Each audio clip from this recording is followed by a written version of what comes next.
A teoria de Gaia é a visão que ele coloca até que a Terra é um planeta vivo, né?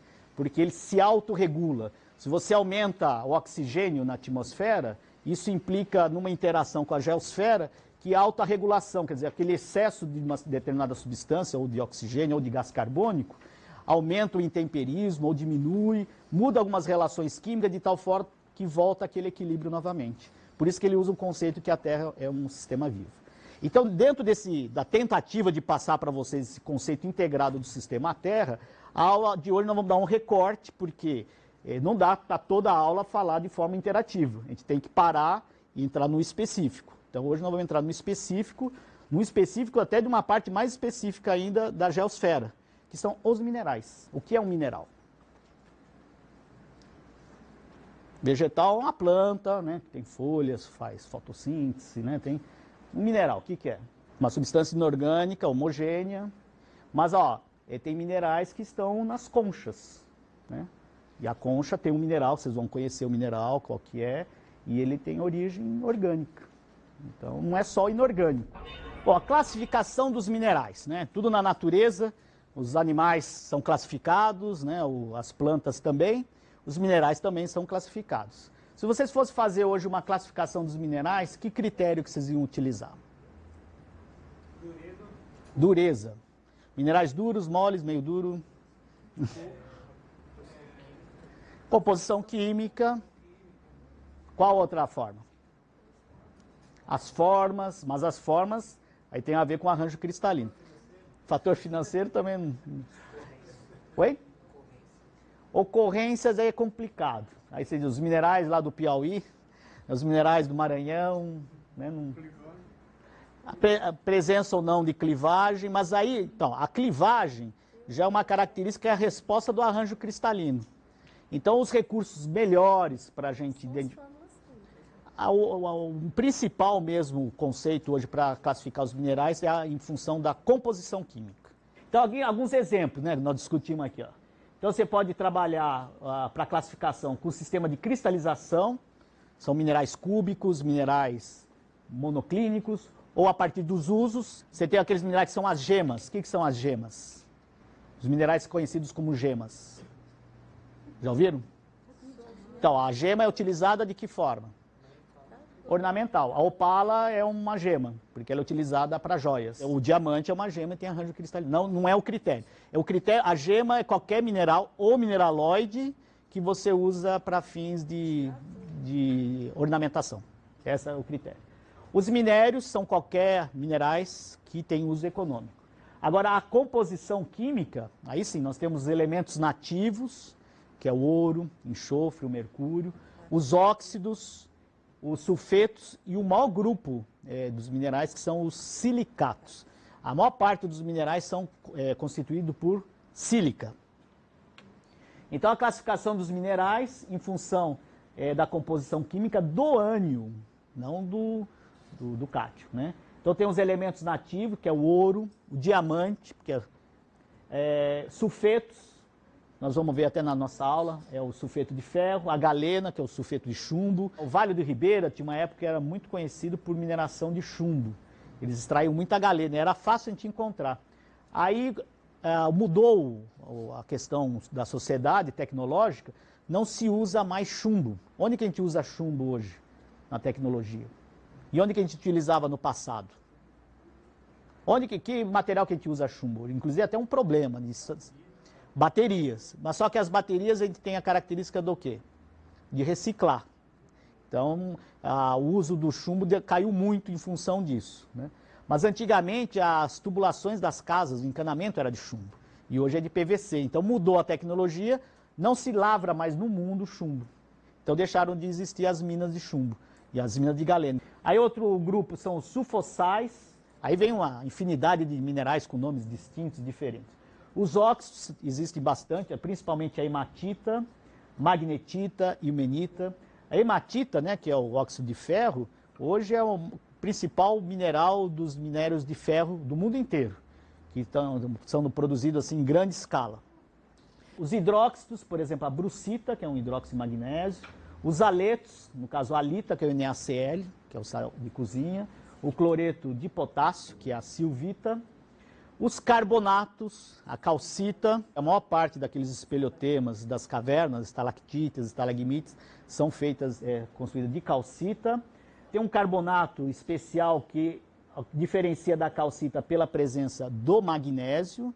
A presença do magnésio implica em mudar a composição química e mudar as características desse mineral, e aí ele passa a ser um novo mineral que é chamado de dolomita.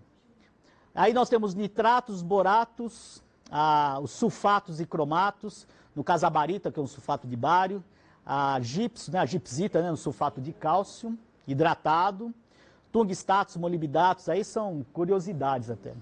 Os fosfatos, arsenatos, vanatos, a apatita, hoje é um mineral extremamente importante, porque para a gente desenvolver a agricultura, a gente precisa de fertilizante. E um importante fertilizante, a necessidade é o fosfato. Quem que lembra a famosa tríade? Os 3 elementos básicos? O NPK. N é o nitrogênio, P é o fosfato e K é o potássio. Inclusive nós temos no Brasil uma carência muito grande de potássio. E aqui qual mineral que tem potássio aqui? A silvita, que é um cloreto de potássio.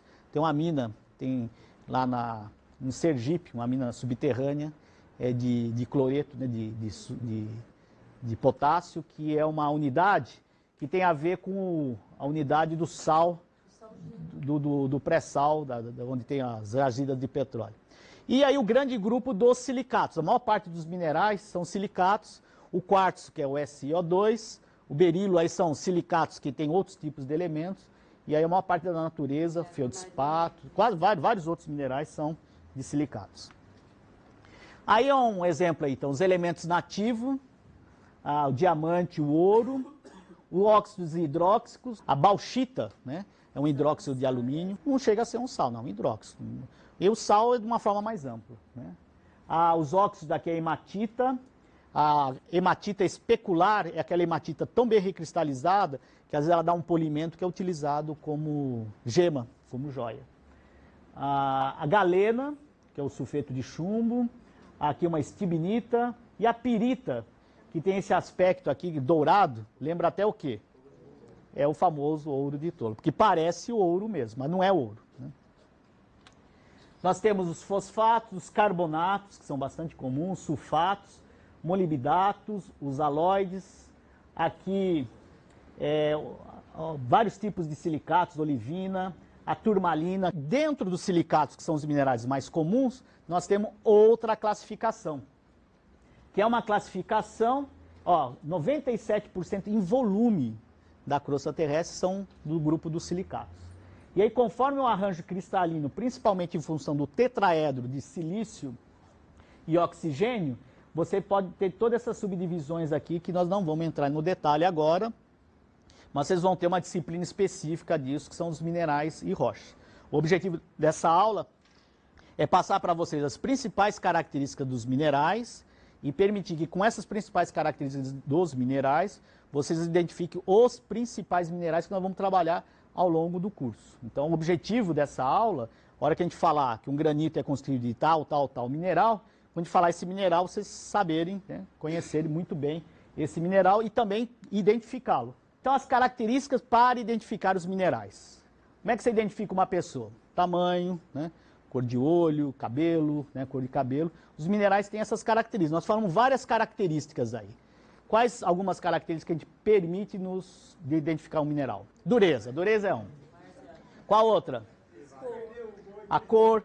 Olha, a cor a gente utiliza, mas às vezes a cor atrapalha, viu? Porque às vezes a cor a cor não ajuda muito. No exercício de vocês vai ter uma tabela, vocês vão colocar lá características determinantes do mineral.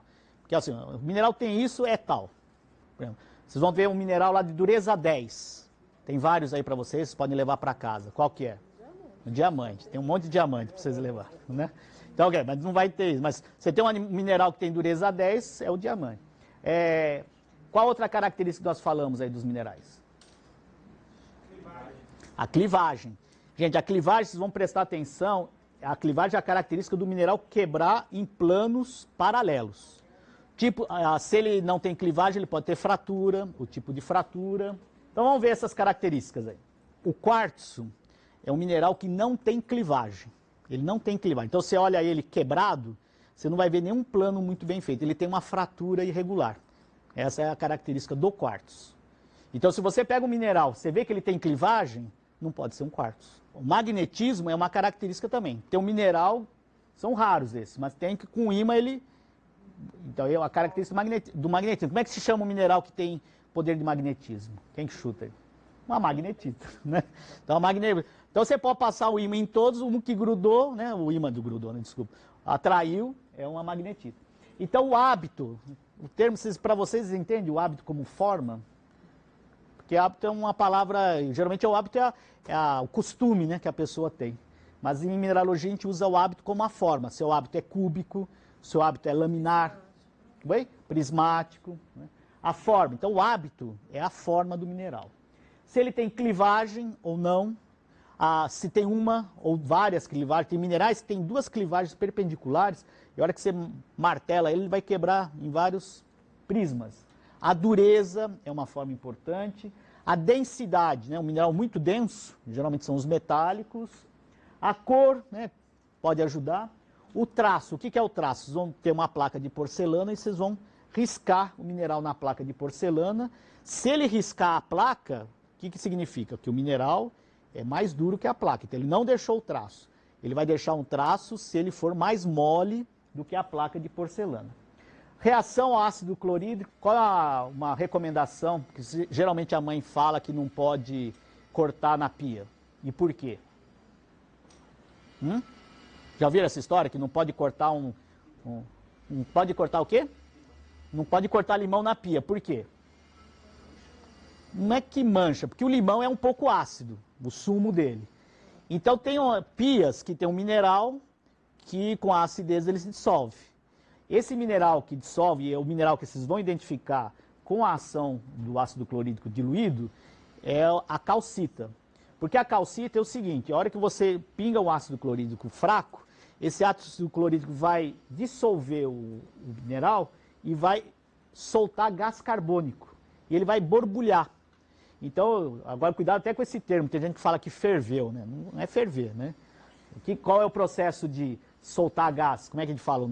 Que é igual o sorrisal, efervescência. Então ele tem a efervescência, né? Então se você tem uma pia que é de mármore, né? O mármore é todo constituído por mineral da calcita. Se você cortar o limão, aí vai dissolver.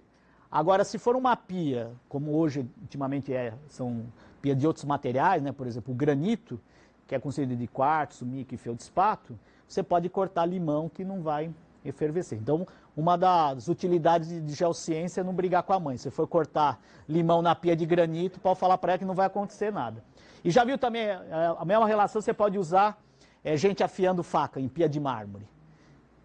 O que acontece? Você pode até reparar que não vai acontecer nada, porque o mármore, né, a calcita, ela tem dureza 3 e o aço tem dureza 7. Então a pessoa só vai estar desgastando a pia, isso é ruim, né? E já no granito também não vai ajudar muito também, né? Então a pia não é um bom lugar para afiar a faca. Então o traço é essa característica, né? Quer dizer, o mineral é mais mole do que a placa de porcelana e deixa Na verdade o traço o que é? Você está moendo a rocha e deixando, desculpa, o mineral, e está deixando o pozinho dele lá. Então quando você está riscando o lápis no papel, você está deixando o traço. O que você está deixando? Você está deixando umas pequenas partículas do quê? De que mineral? No papel? A grafite, né? Então, reação ao ácido clorídrico, já adiantei para vocês.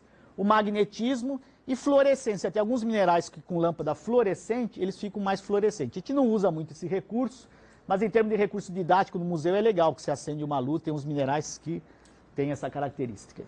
Bom, a cor do mineral, né, alguns minerais são realmente identificados pela cor. A malaquita é um carbonato de cobre e o fato do cobre dá essa cor verde.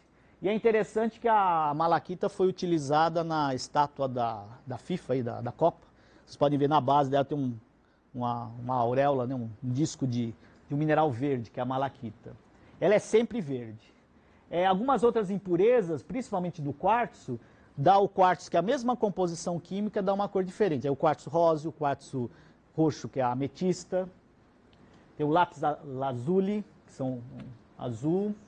Ah, isso aqui é importante. Tem mineral que você olha o mineral e você não acredita, mas ele é transparente. Ou seja, se você cortar uma fatia muito, muito fina dele, ele deixa passar luz. Então são os minerais transparentes. Tem alguns minerais que deixam passar parcialmente, você não deixa passar totalmente. São os translúcidos.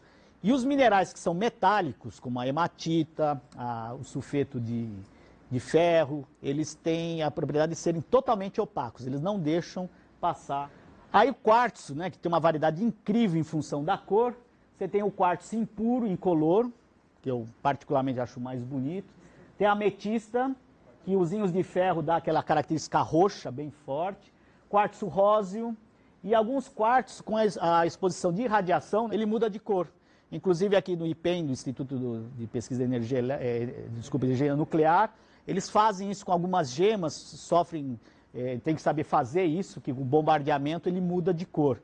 Inclusive teve um problema uma época que parece que clandestinamente estavam fazendo bombardeamento e vendendo material por baixo do pano, só que não com rigor, e essas gemas estavam saindo com radioatividade. Então a pessoa ia ter um colar que ia afetar. Então, perigoso. Hein? A questão da diferença em fratura e clivagem. Então a fratura, geralmente, ela pode ser plana e irregular, ou aquela fratura que já foi apresentada para vocês, que é a fratura conchoidal, porque ela tem essa forma de concha, que forma essas linhas, né, como se fosse uma concha. E a clivagem, gente, é uma quebra preferencial e paralela dos planos. Então, vocês olham um mineral que tem clivagem, vocês vão ver que esse plano é paralelo com outro plano e assim sucessivamente. A dureza. O mineral, isso aqui é uma escala que foram utilizados esses minerais, mas poderia ser utilizado outros minerais. Então, o mineral com menor dureza é o talco e é considerado um valor 1. A gipsita, né, o gipso é o número 2, a calcita tem dureza 3. Então, quando a gente fala calcita tem dureza 3, é uma convenção. Foi o Mohs, né, a escala de Mohs, que convencionou dessa forma. Então, a calcita, segundo a escala de Mohs, tem dureza 3. A fluorita tem dureza 4, a apatita 5. O ortoclásio, que nada mais é do que um tipo de um feldspato, tem a dureza 6. O quartzo tem a dureza 7, o topázio 8, o córido 9 e o diamante dureza 10. É uma escala que não tem nenhuma proporção matemática. É uma classificação. Usaram, aí vocês acharam interessante lá o Nicol, porque recebeu o nome, e o Mohs inventou. Vocês podem inventar uma escala aí, agora não sei se vão usar, né? Trabalhar com a escala de Mohs é um recurso interessante. E não só para trabalhar com um projeto educacional, ela é utilizada para identificar os minerais. Existe até uns kits, né, de umas ferramentas com escala de durezas que comparam, não é o próprio mineral, mas é um aço feito de tal forma, calibrado com esses minerais, cada um desses tem aquela escala de dureza. Então você pode utilizar de forma mais refinada. E também a gente utiliza alguns materiais, por exemplo, a unha tem a dureza mais ou menos 2. Então a unha vai riscar o talco e a fluorita, né? Não, desculpa, o gipso. Nós temos aqui gipso, vocês vão ver. O alfinete tem uma dureza mais ou menos 3,5, que é um aço não muito resistente. O aço do canivete, uma dureza mais ou menos 5. O vidro, 5,5. E a porcelana, a dureza 6. Então, a comparação com a escala de Mohs, nós vamos ver. A unha vai riscar o talco e o gipso. O canivete vai riscar muito bem a calcita e a fluorita, mas já não risca o quartzo, nem o topázio, nem o córido e o diamante. O hábito, né, que é a forma do mineral, né, você vai ter hábitos equidimensionais. O que é equidimensional? A dimensão é igual para todos os lados. Hábito prismático, acicular, é quando aparece agulhas, né, um hábito próximo aqui do fibroso. O tabular e um hábito placoide. Compacto, quando você tem um material totalmente maciço, ele não tem um arranjo, uma forma muito bem visível. Um hábito terroso, que parece terra. Típico hábito terroso é a bauxita, que a bauxita é um produto de alteração dos minerais. Esse termo aqui é bonito, né? Vocês já vão aprendendo, tem umas palavras bonitas em geociência. Quando tem essas formas globulosas, a gente dá o nome de hábito botrioidal. E o hábito fibroso. Tem uns minerais que são fibrosos, inclusive a polêmica toda, vocês já acompanharam aí, a questão do amianto. Qual a questão do amianto? Tem até um livro interessante na biblioteca, que é o mineral maldito e mágico. Porque ele é um mineral fibroso, você pode fazer fibras, com essas fibras você pode fazer tecidos, e é um mineral altamente resistente ao fogo, aquecimento e isolante térmico. E muito resistente em termos de tensão. Então, com esse mineral, você pode fazer tecidos de roupa de proteção ao fogo, e antigamente eles utilizavam muito para calefação. Então, eles moíam o mineral com a cola e iam jateando. Só que, ao mesmo tempo que ele tinha esse hábito, essas características, essas fibras microscópicas que repetem o arranjo cristalino interno, a pessoa, quando respira, vai para o pulmão, aquilo lá é uma fibra microscópica, ela fica irritando a mucosa do pulmão, e isso aí é uma possibilidade de gerar um câncer. Então ele é cancerígeno. Por isso que em muitos países ele está sendo abolido, tem uma maior discussão aqui no Brasil, e aí querem substituir o amianto por outras fibras. E aí a gente tem que tomar um cuidado, porque também essas outras fibras podem ser tão prejudiciais quanto o amianto. Cor do traço. Então o traço é aquela característica mineral que é mais mole do que a porcelana. A hora que você passa na porcelana, ele vai deixar o pó. E é geralmente utilizado para os minerais metálicos. A galena vai ter uma cor de traço, a hematita vai ter outra cor. O brilho, né, ser um mineral, ele tem um brilho metálico, o próprio nome já diz, já identifica que é um mineral metálico. Não metálico é um brilho vítreo, sedoso, aquela coisa aparentemente meio gordurosa, resinoso, e quando não tem brilho, é um mineral que está com uma superfície fosca. A densidade relativa, tem até um recurso que você pode calcular, determinar, né? Você não calcula, você identifica a densidade de um mineral, e você sabendo a densidade do mineral, você consegue identificar também, né? A grafita tem baixa densidade, a densidade do quartzo entre 2 e 3, e geralmente os metálicos têm uma densidade maior, né? E o ouro nativo, uma densidade muito maior ainda. Aqui uma ideia, uma distribuição dos minerais na crosta, e a gente está vendo, então, grande parte são dos silicatos, daí os outros carbonatos, os óxidos, sulfetos e halóides representam apenas 3%.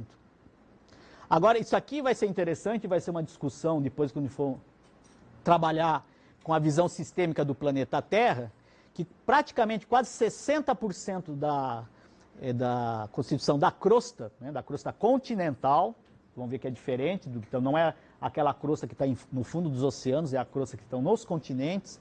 Praticamente 60% é de feldspato. 13% são de piroxênios e anfibólicos, são os minerais que são mais para a frente, e só 10% de quartzo.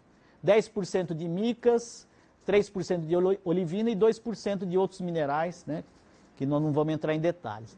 Mas o que é interessante, que o mineral que nós vamos trabalhar muito na aula de hoje, que é o quartzo e o feldspato, vocês estão vendo aqui 11% na crosta é de quartzo e 60% é de feldspato.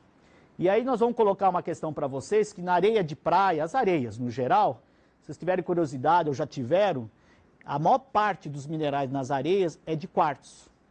Então, como é que a gente explica? Isso fica uma pergunta aí para frente.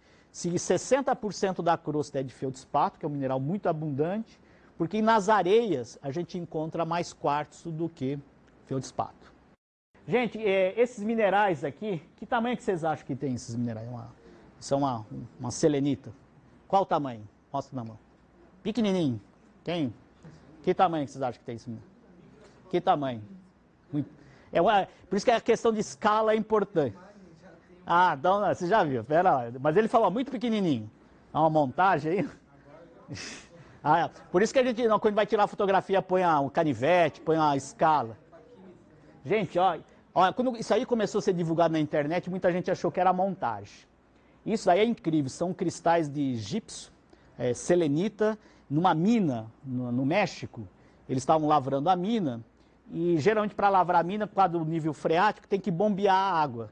E tirando a água, abrir esses salões gigantes, a temperatura aí é altíssima, quase mais de 50 graus Celsius, e é um lugar assim belíssimo. O único problema, eles até pensaram de abrir para o turismo isso daí, mas é insuportável o calor e as pessoas não aguentam ficar aí. E como é uma mina, manter o nível freático baixo, que é bombeamento, é muito caro, a hora que acabar a atividade na mina, eles vão parar de bombear, isso aí tudo vai encher de água novamente.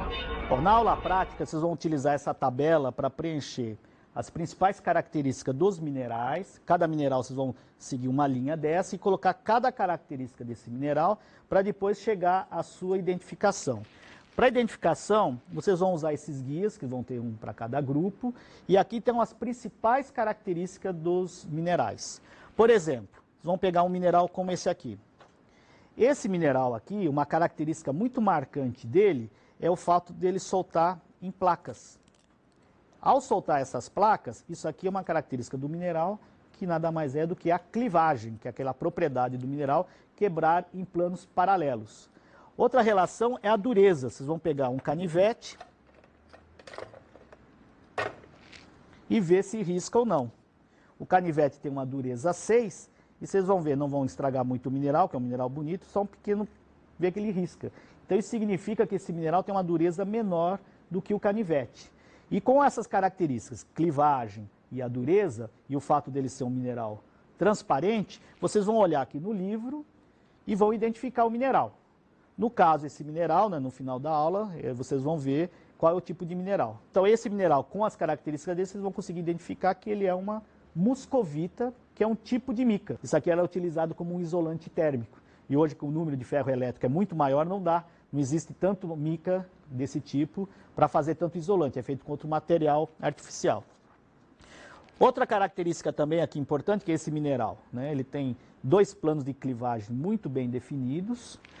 Ao tentar ver a dureza, nós vamos ver que com o canivete ele risca, então ele é menos duro do que o canivete, então você chega a esse mineral, ele tem uma dureza 3, mas ele tem uma característica mais marcante para identificar, que é ao pegar um ácido clorídrico bem diluído, bem fraquinho, e ao pôr uma gotinha só, ele vai borbulhar. Isso significa que com a dissolução está liberando gás carbônico, esse gás carbônico está efervescendo, isso mostra que o mineral está dissolvendo. Então, com essas características, vocês vão chegar à conclusão que esse aqui é um mineral, que é a calcita, que é constituída de carbonato de cálcio. Muito cuidado com o ácido, vocês vão ter um papelzinho aqui, vamos limpar esse ácido. Outro mineral aqui, muito comum também, mineral bonito, né, pela cor, preto, vocês vão ver que essas faces, na verdade, elas não são faces de, planos de clivagem, porque se você quebrar esse mineral, ele não vai quebrar em planos paralelos, como a gente viu na calcita e na muscovita. E esse hábito do mineral, essa cor e essas faces, permite identificar ele através de todas as características, e usando novamente o guia, você chega à conclusão que esse mineral é um mineral que é conhecido como turmalina. Outro mineral que também tem uma clivagem muito característica, que são a quebra dos planos, e também uma baixa dureza, vocês vão ver com o canivete, ele quebra, ele risca, é uma gipsita, né, um mineral bastante transparente, esse brilho, e a dureza e a presença da clivagem são características que permitem identificá-lo como a gipsita. Outro mineral aqui que é muito mole, né, que você risca facilmente e tira um pó bastante sedoso, esse aqui é o talco, que é utilizado em função dessa característica. Outro mineral aqui com mais denso, vocês vão sentir isso pela densidade, ele é brilho, né, ele tem esse brilho metálico, essa cor que lembra o ouro. Inclusive isso aqui é conhecido como ouro dos tolos, porque isso aqui é uma pirita, que é um sulfeto de ferro. Outro mineral que vocês vão ver, ele tem uma característica com o ímã, vocês vão ver que o ímã atrai ele. Então ele tem uma propriedade que é o magnetismo. Então são raros minerais que têm essa propriedade, isso facilita muito na identificação. Então esse mineral que é atraído pelo ímã, ou seja, que tem o magnetismo, é uma magnetita, que é um óxido de ferro. Outro mineral bastante comum na natureza, esse aqui não é tão bonito, esse aqui também tem um outro, mas também não é tão bonito, mas dá para perceber umas faces, e a gente percebe que ao passar o canivete não consegue riscar. Então ele tem uma dureza maior do que o canivete, ele tem uma dureza 7 e não tem nenhum plano de clivagem. E esse aspecto vítreo dele nos permite identificar que esse é um mineral que é muito comum na natureza, que é o quartzo. Esse aqui é um guia para a determinação dos minerais, né, de um autor que foi um professor aqui dessa escola, que é o Victor Lines, e um outro colega dele. Ele é uma chave de determinação de minerais que conforme as suas características de dureza, presença ou não de clivagem e outras técnicas, é uma tabela que você vai fechando conforme as características até chegar a determinados grupos de minerais e conseguir essa identificação. E além da identificação, você tem várias características do mesmo. Bom, e aí com isso vocês têm as principais características dos minerais que permitem a sua identificação, que é a presença ou não da clivagem, que são a quebra de planos paralelos, a dureza, que é um recurso bastante importante, se ele efervesce ou não o HCl, que principalmente você permite identificar a calcita, a presença ou não de magnetismo, que aí permite identificar como magnetita. Então, através dessas características, vocês podem chegar, e esses são os principais minerais que a gente encontra na natureza, e ao longo do curso nós vamos falar vários tipos de rocha com esses tipos de minerais. Então, essa aula de hoje é justamente para vocês terem contato com esses minerais que são os mais abundantes e o que nós vamos estar trabalhando ao longo do curso.